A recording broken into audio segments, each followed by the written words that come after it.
Hello, good afternoon. I'm calling about the ad. Are you still renting out the apartment? Good afternoon. Yes, it's still available. May I come by to take a look? Of course. Are you planning to live there alone or not? Yes, I'll be living alone. Great. I'll send you the address via text message. Come by around 5 o'clock. Got it. Thank you. Goodbye. Goodbye. Looking for pennies and finding gold, as the saying goes. I had been thinking about moving out of my parents' place for quite some time and was exploring my options. But the prices for housing didn't exactly fill me with joy, far from it. I knew that with my income, the best I could afford would be a rundown one-bedroom apartment on the outskirts of the city or a unit in an old wooden building. Or, as a last resort, a room in a dormitory. Honestly, none of these options seemed particularly appealing. But for a small budget, who knows? Maybe I'd get lucky. And then, it seemed like I had found something. I was scrolling through ads when I came across a one-bedroom apartment. Sure, the place didn't have the most modern renovations, but it had all the essentials. Appliances, furniture, and it was just a 5-minute walk from the bus stop.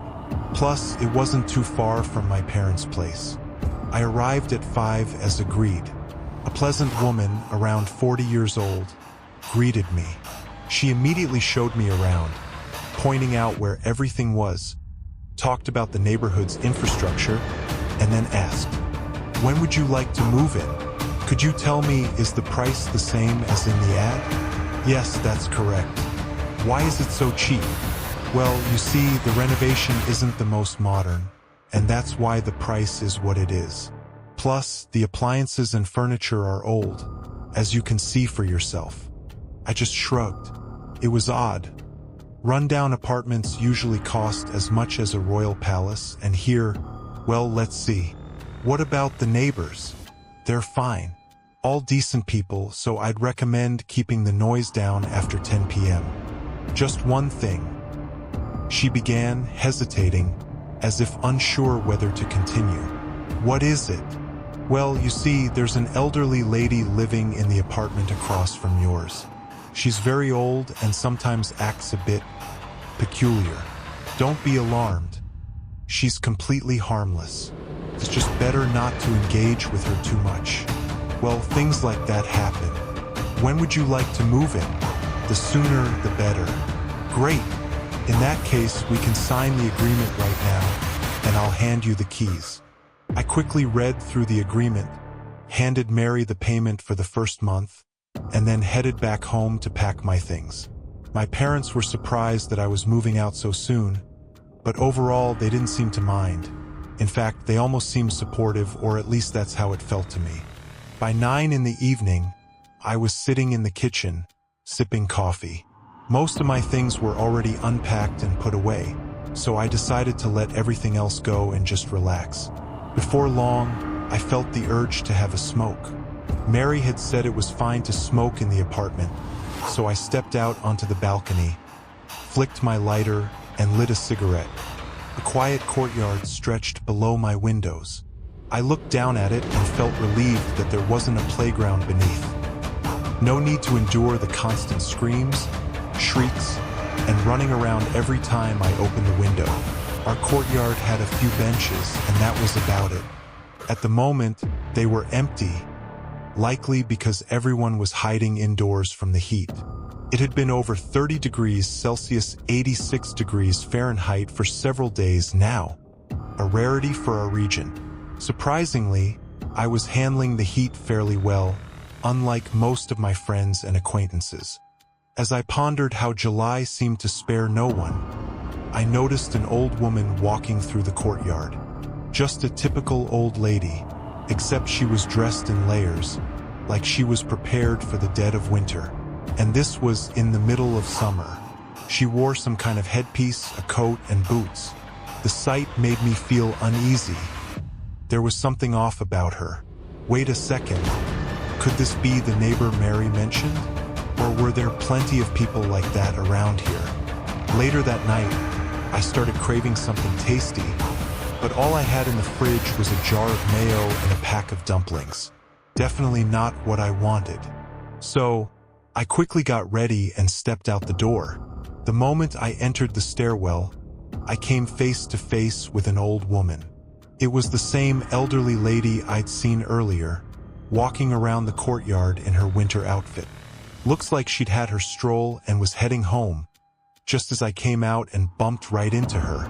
"Oh, what are you doing here?" she shouted, startling me. The old woman gave me a once-over but didn't say another word. Once I made it outside, I managed to collect myself.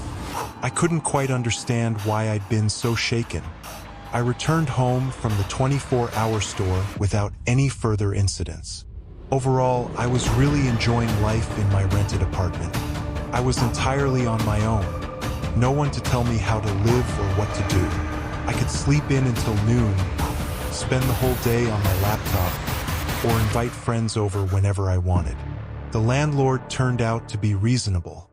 She never showed up unannounced, and when she did visit, it was always for a valid reason.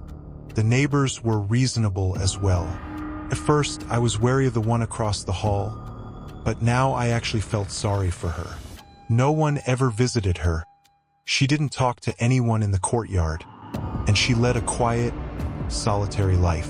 It was clear she wasn't entirely all there, but still, sometimes, she would just stand in the stairwell for long stretches, doing absolutely nothing.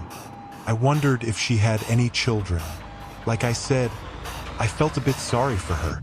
So, every time I went grocery shopping, I'd pick up something for her too.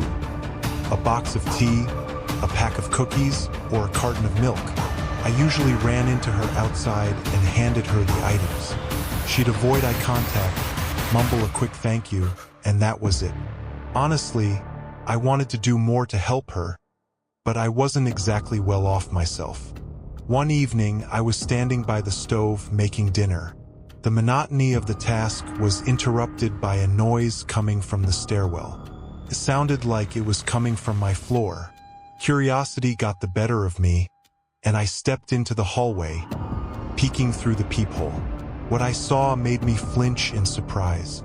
The neighbor was standing directly in front of my door, staring at it intently without moving. Damn, I still couldn't get used to her odd behavior. Shaking off the initial shock, I turned around and headed back to the kitchen. After I finished cooking, I felt the urge to check the peephole again. I was curious, was she still there? Amusingly enough, nothing had changed in 20 minutes. She was standing in the exact same spot, staring at my door. Maybe she needed help? With that thought, I opened the door and asked, "Hello, do you need something, ma'am?" She looked at me apologetically and said, "Young man, could you help an old lady? My TV's broken, and I don't have the money to call a repairman. I'll pay you something when my pension comes in, as much as I can." "No need, ma'am. Let me just take a look for free." "Oh no, I couldn't possibly. It's so embarrassing." "It's fine, really. Let's go, show me what's wrong." "All right, young man, let's go." When I stepped over the threshold into her apartment, my heart sank with sadness. The place was bleak and dreary, with an atmosphere of sheer hopelessness. Sure, I understood she couldn't afford renovations, but the apartment itself was neglected. The wallpaper was peeling in places, the windows were dirty, and the kitchen curtains were a dull gray, though something told me they had once been white. There was no sense of coziness here. No potted plants, no brightly patterned towels, none of the little touches that bring life to a home. I got it. She didn't have the money, but still, it was hard not to feel a pang of sadness. We walked into her living room, and she pointed at an old television set encased in a wooden frame, something I hadn't seen in ages. After about half an hour of fiddling, I managed to fix the issue. She thanked me profusely, then said, "Wait here for a moment. I'll be right back." She shuffled off to the kitchen. About 5 minutes later, she returned and handed me 2 pieces of hard candy. "Thank you so much." These are for you. Thank you. Glad I could help. It's just, she sighed. My kids and grandkids have completely forgotten about me. You have kids? Of course. My son Mark and my daughter. They visit me once a year for my birthday, and I suppose I should be grateful for that. They don't call or write. Tears suddenly welled up in her eyes and rolled down her cheeks. Oh, don't cry. Please. I can come by to check on you. Just let me know. Thank you, dear. You've already helped me so much today. Go on, head home now. Are you sure you don't need anything else? I'm sure. When I got back home, I immediately called my parents. I couldn't shake the heavy feeling in my chest after visiting the neighbor. Did she really deserve to be treated like this? You raise your kids and then they just forget about you. But as soon as she's gone, they'll be quick to claim her apartment. I remembered my parents once mentioning that my mother already had an apartment. By evening, my mood finally lifted. Olivia messaged me to say she'd be coming over tomorrow. Olivia is my girlfriend. Due to certain circumstances, we can't live together just yet. But it's only temporary, and for now, we make the best of what we have. She said she'd arrive around midday and that I'd need to meet her. Naturally, I agreed and spent the rest of the day tidying up the apartment. On my day off, I woke up as early as 7 in the morning. It was probably because of the upcoming meeting. I was a little nervous. With nothing to do and no desire to go back to sleep, I took a shower, went to the store, and kept myself busy with random little tasks. Somehow, I managed to pass the time. Finally, the call I'd been waiting for came. Olivia let me know it was time for me to head out. I quickly got ready and stepped out the door. To freshen my breath a bit, I unwrapped one of the candies the old lady had given me and popped it into my mouth. A second later, the candy went flying onto the pavement. It tasted absolutely awful. How long had it been sitting around? What a disgusting thing. Still, that little unpleasantness didn't ruin the day. We decided to head back to my place first and then figure out our plans for the day from there. A couple of hours later, we were standing at the doorstep of my apartment when, out of nowhere, I suddenly felt unwell. My vision darkened slightly, and my legs buckled beneath me. I sat down on my jacket and grabbed my head, trying to steady myself. Hey, what's wrong? Olivia asked, clearly worried. I don't know. I just suddenly felt off. Can you stand? Yeah, I think so. I made my way to the living room and collapsed onto the couch. Because of that strange episode and how I was feeling, the whole weekend ended up being a bust. Olivia and I didn't go anywhere, we just stayed home. Honestly, I was grateful for that. I wasn't going back to work yet either, as my tooth abscess gave me a valid excuse to take a week or two off and rest at home. For the first 3 days, I hardly got out of bed. Grocery delivery was my lifesaver. But once I started feeling a bit better, I began stepping outside into the courtyard.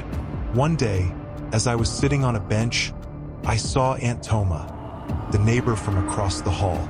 Noticing me, she approached and asked, "Dear, what happened to you?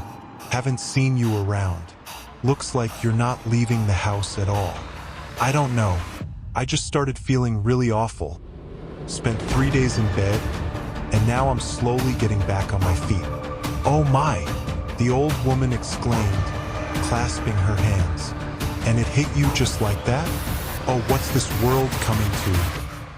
Aunt Sally quickly turned away after asking, but not before I caught a fleeting smirk on her face. Probably just my imagination. "Come on, dear. Come over to my place. I'll make you some tea, maybe feed you a bit. You must be feeling down, poor thing." I really didn't want to visit my neighbor. Not at all. But out of politeness, I couldn't bring myself to decline. "I'll stay for half an hour. It won't kill me. Besides, her family never visits her anyway," I thought. When I arrived, she seemed to perk up and started setting the table. "Sally is happy. Here, eat this," she said. placing a plate of vermicelli in front of me. In the center of the table sat a crust of rye bread, and on the stove, a kettle was starting to boil. That was the entire meal. Unsweetened tea, bread, and plain noodles. The sight made me feel uneasy. "Aunt Sally, how about I order some groceries for you?" "Oh no, there's no need for that. Why would you do that?" "Why? So you can have something decent to eat." The old woman gave me a sad look and said, "Don't upset me, dear. I cooked for you." I felt sorry for her again. Silently, I ate the cheap noodles. And what a taste they had. Bland, slimy, cold mush. Ugh, how was I supposed to finish this? Suddenly, it grew dark outside. Could it be a storm? Had they predicted rain for today? The abrupt change in weather made me dizzy. I grabbed my head with one hand and, with the other, dropped the fork. It clattered loudly to the floor. They did warn me she was a bit off. The skin around her eyes looked darker. I tried to calm myself. Probably just the lighting. "So, is it tasty?" she asked in a creaky voice. "MMH. I replied shortly, struggling to chew. But then I suddenly felt something was wrong. There was movement in my mouth. Without thinking, I spat out the white mush right onto the plate. From the moist clump, huge white maggots crawled out. What the hell? Has she been keeping these noodles since the 90s or something? Meanwhile, the old woman started laughing uncontrollably. I just stared at her in shock, and after a few seconds, I caught some movement out of the corner of my eye. Worms. The entire plate was filled to the brim with disgusting white worms and maggots. They wriggled around, crawling on top of each other, twisting in a nauseating way. In an instant, everything in my stomach was on the floor. She's completely out of her mind. First, she gives me candy that's probably from the pre-war era, and now she tries to feed me worms. And I can't believe I didn't notice this earlier. "Didn't like it, dear?" she asked, her voice dripping with sarcasm. "Go to hell. Now it makes sense why your kids don't visit you." You'd think my comment would have offended her, or at least made her upset. But no, she just burst into even louder laughter. "All right, I need to get out of here. Better yet, I should head to the hospital after that meal." While the crazy old woman laughed uncontrollably, I made my way to the hallway, put on my shoes, and prepared to leave. However, when I turned my head in her direction, I saw her get up from the table and quickly march toward me. I don't know why, but I suddenly felt a wave of terror. Panic overtook me. I bolted down the corridor, my mind racing as I desperately tried to think, what should I do? In a panic, I couldn't think of anything better than to hide in one of the rooms of the apartment. I yanked the door open, rushed inside, and quickly slammed it shut behind me. Luckily, there was a bolt on the door. I locked it, and almost immediately, I heard pounding on the other side. "You're not getting out of here. You hear me? You're not getting out," she screamed, her voice frantic and wild. I tried to figure out how to get out of there. Calling the police? Not an option, they take too long to get here. Going out to face that old woman was terrifying. Who knows what's going on in her head? I honestly didn't think someone with a voice like that could even be considered human. The door was shaking. Just a little more, and that thing would be right next to me. I quickly scanned the room and realized there was nothing to barricade the door with. Damn it, what should I do? Is jumping out the window really my only option? I can't. It's the 5th floor. Wait, what's that? At first, I didn't notice what was wrong with the room. There was indeed no furniture, but that wasn't what unsettled me. The walls were covered with something resembling icons, but they weren't icons. They were distorted faces, disfigured and monstrous. Terrifying visages were painted on every canvas, with inverted crosses above their heads. I wouldn't be surprised if that old woman painted them herself. Just as I processed what I was seeing, I heard the crack of wood splintering. "Stop!" It screamed. It was it. There was no trace of the old woman anymore. Instead, I saw something else. Bloodied lips, disproportionately long and twisted teeth, and eyes as black as pitch. That's the last thing I remember. A sharp smell of ammonia forced me to open my eyes. The bright light was blinding, and I squinted. "Young man, how are you feeling?" A voice came from right above me. "What happened? Don't make any sudden movements. You fell from the 5th floor window. You have a spinal injury," the paramedic informed me. Later, I was taken to the hospital. There, they told me I had a compression fracture of the spine, multiple bruises, and contusions. I couldn't quite grasp what had happened and kept chalking it all up to sleepwalking. A bad dream, hallucinations, anything but that chase, that thing that had been lurking in the neighbor's apartment. That same day, my parents came to visit, and the next morning, Mary showed up. I was expecting her visit, but mostly because of the lease agreement. I thought she might want to know what happened or perhaps offer an apology. But when I saw her, I noticed she looked severely pale and hadn't even lifted her eyes to look at me. Her guilty expression caught me off guard. I spoke first. "Hello." She looked at me with a sad, pleading gaze and said in a soft voice, "Forgive me. I shouldn't have rented out that damned apartment." "What's going on?"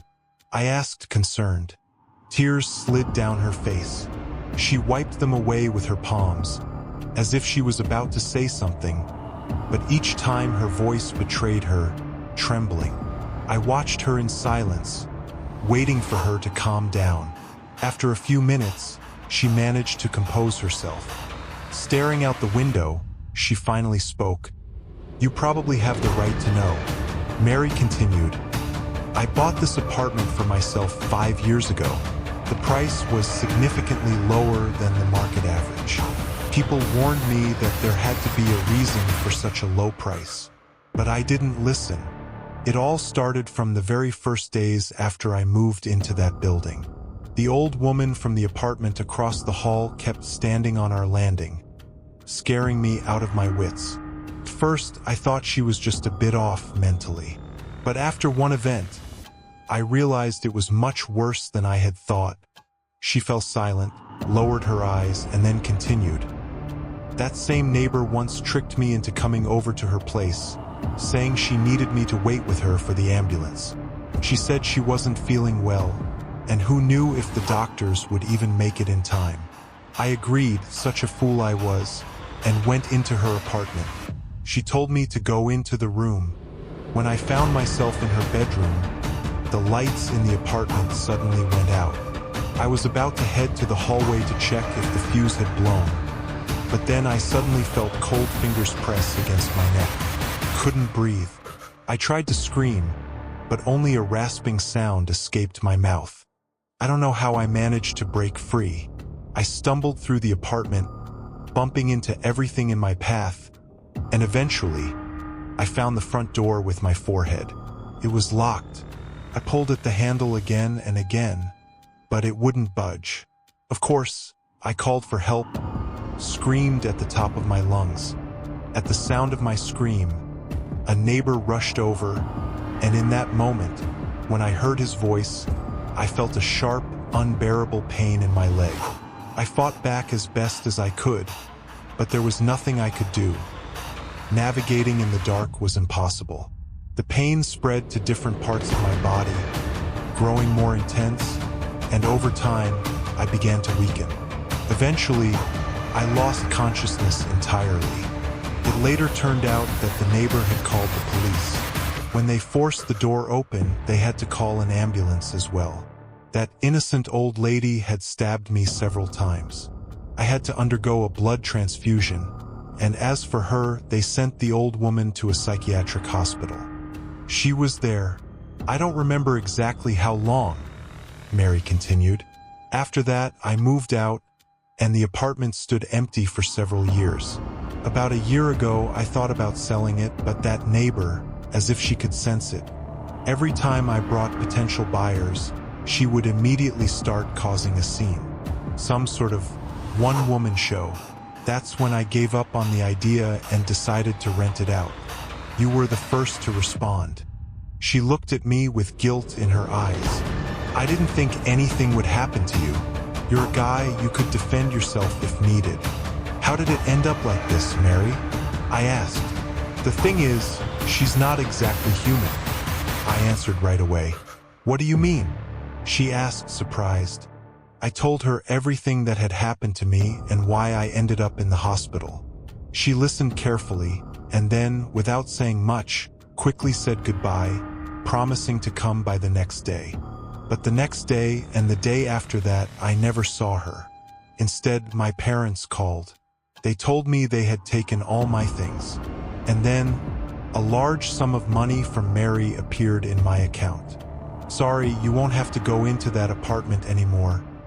Read the message sent along with the transfer.